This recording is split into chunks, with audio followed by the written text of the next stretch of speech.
जनाब स्पीकर, बलूचिस्तान में जहाँ एक तरफ पसमानदगी है, एक तरफ बेरोज़गारी है, दूसरी तरफ हमारे मुख्तलिफ़ इदारों से मुलाज़मीन को बेदखल किया जा रहा है। इसी सिलसिले में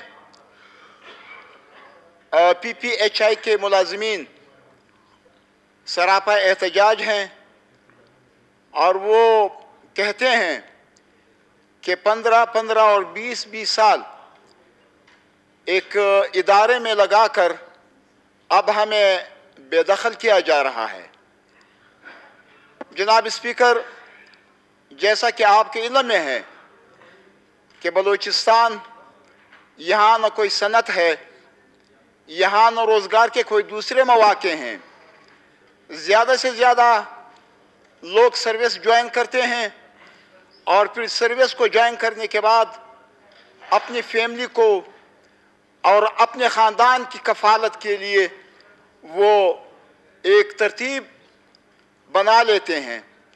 लेकिन इंतहाई अफसोस से कहना पड़ता है कि PPHI उसके मुलाज़मीन को कोई नोटिस दिए बग़ैर, उनको एतमाद में लिए बग़ैर बेदखल किया जा रहा है।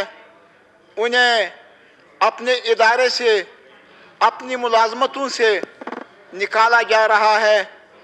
इसलिए मैं गुजारिश करूँगा आपके गुड चेयर के तवस्सुत से कि PPHI के मुलाज़मीन को बजाय इसके कि हम उन्हें बेदखल करें अपनी रोज़गार से, अपनी जॉब से, बल्कि मैं तो यही कहूँगा